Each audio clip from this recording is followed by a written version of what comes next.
and a young woman he wants to spend the rest of his life with. And he's in a quandary. What should I do? Should I be a good man and give the old lady a lift to the hospital? Should I repay my debt to my friend? Or should I think about my future and give this woman a lift and get to know her? This man was like Mr. Tata. He didn't sit in the car. He got out of the car, gave the key to his friend and told him to take the old lady to the hospital and spend the rest of the night in the rain with the woman of his life.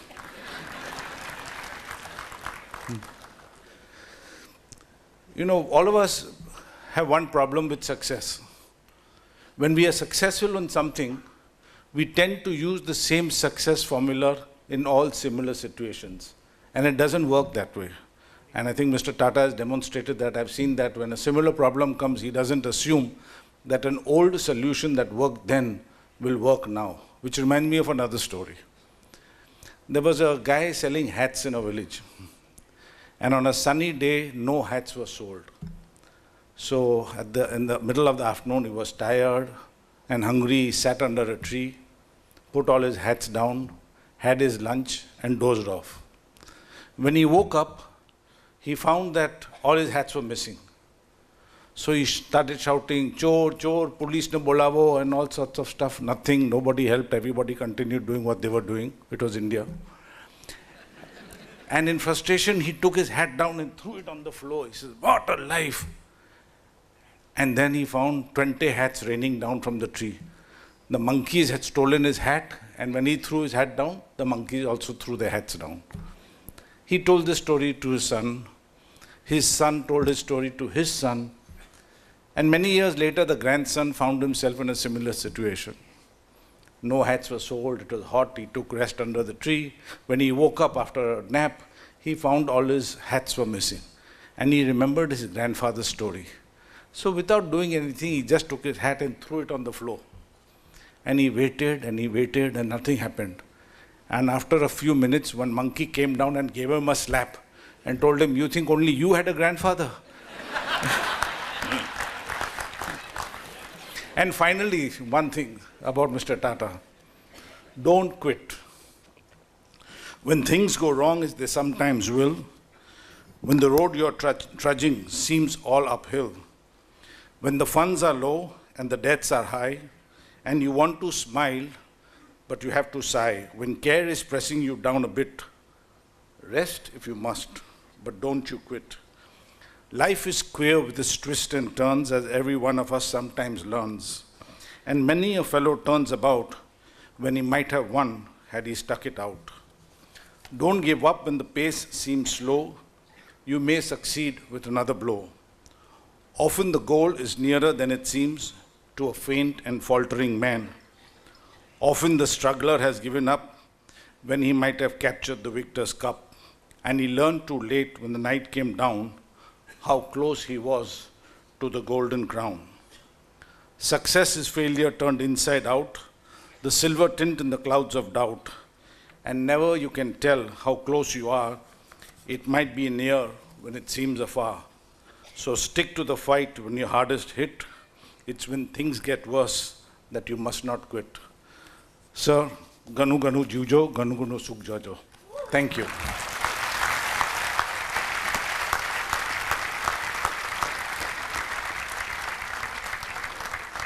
Thank you so much, sir.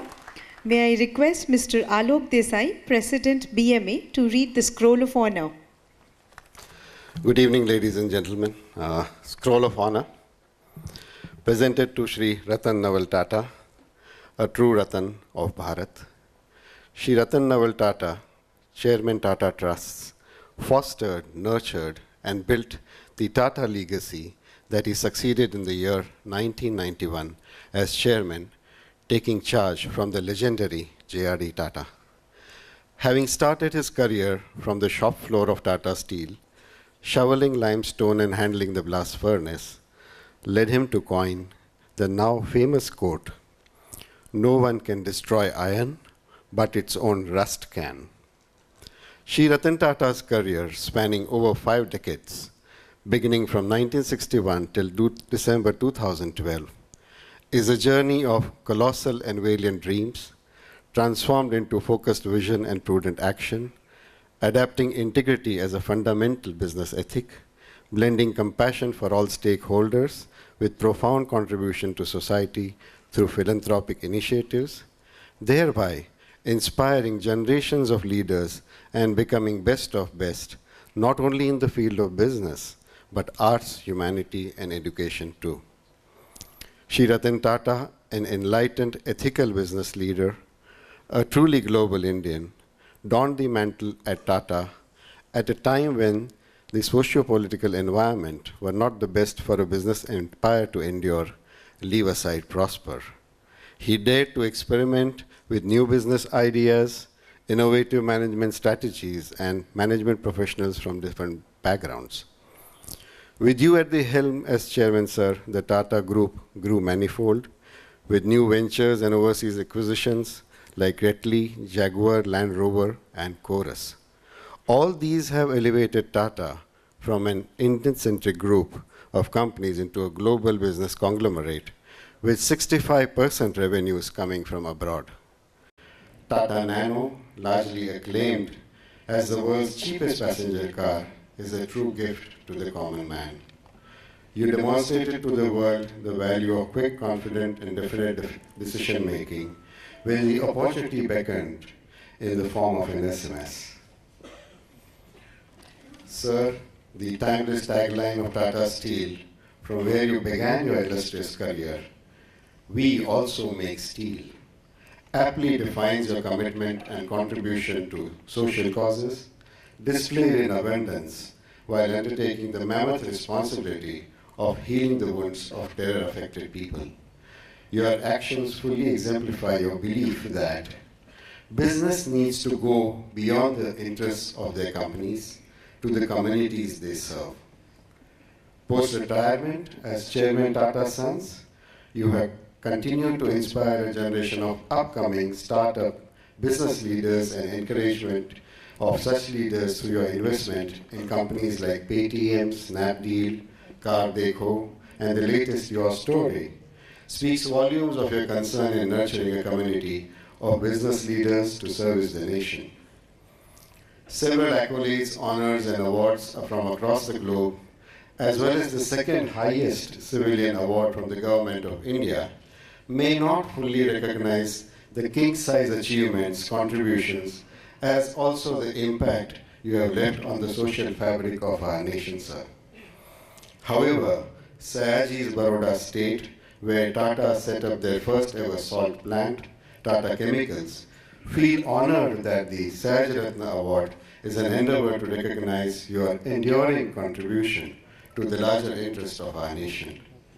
On this occasion, the jury, members of SRA Governing Council, President and office bearers, members of the steering committee, managing committee, and BMA members congratulate you on being conferred with the Sayaj Ratna Award and wish you well in the years to come. Presented on this day, the 1st December 2015, for and on behalf of BMA and the citizens of Baroda. Thank you so much. Thank you, sir. Request all governing council members, office bearers, and CEO of BMA to please join us on stage. May I please request Rajmata Shubhankini Raje Gaikwad to present the scroll of honor to Shri Ratan Tata.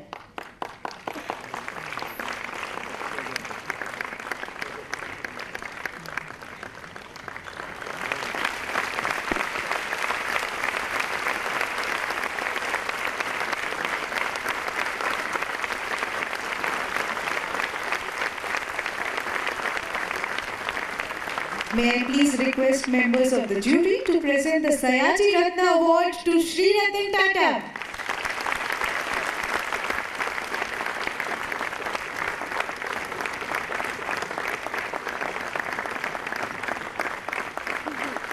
Ladies and gentlemen, can we have a huge round of applause for Shri Ratan Tata, a visionary, a leader, a nation builder.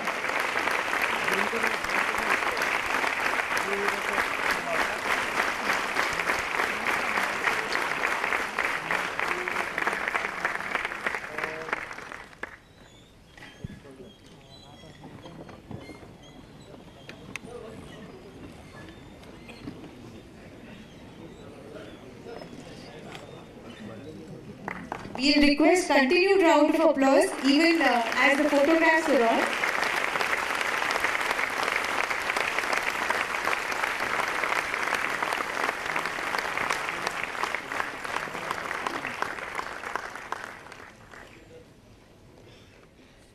Thank you so much. Sir, may we request you to please say a few words. Mr. Desai, Mr. Parikh, Your Excellency, other dignitaries, ladies and gentlemen. It's a tremendous privilege to be in Baroda today to receive this great and a very heartfelt award, which I will cherish. Thank you so much for both the Baroda Management Association and the jury of this Sir Ratan Award for bestowing this on me. I think you probably had your fill of speeches, so I shall make mine rather short. First of all, I want to say that I can see that Fidroz Wariawala, whom I have known for several years, has gained a great ability to weave stories around certain people. We have a great many TV stations that have evening talks and debates and fights, and I can just see that he has his future cut out for him in being able to generate stories, controversies. As I never got married, I spent the night with my wife to be. I've fought with monkeys. And so I thank you for making my life so colorful.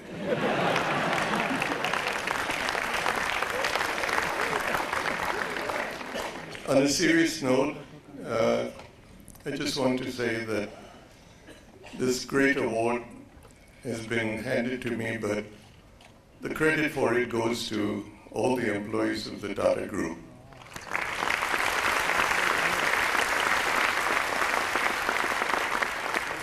No one person, however accomplished he may consider himself to be, can do what an entire team can do together. It's the job of a leader to motivate them and to instill a sense of direction. But the success of what they do is the team that does it. So I accept the award on behalf of all the people in Tatas that worked with me and made what I may have done, made it possible. Without them, this could never have happened. Lastly, I just want to say that at the end of my career, that you look back and you say, what did you want to do? It's been said this evening, a great deal of what I chose to do was I wanted to make a difference. History will say whether I did that or achieved that or not, but at least you tried. And what my words to the younger groups here would be, it's not profit alone, and the way you seek to make those profits is not what you live for. You live for the satisfaction of having made a difference. Sayati Rao made a difference in his day. Jamsetji Tata made a difference in his day. The founding fathers of our country made a difference in their day. And so, for the young group, as you grow up, instead of spending your time and energies perhaps trying to ensure that protection for you continues,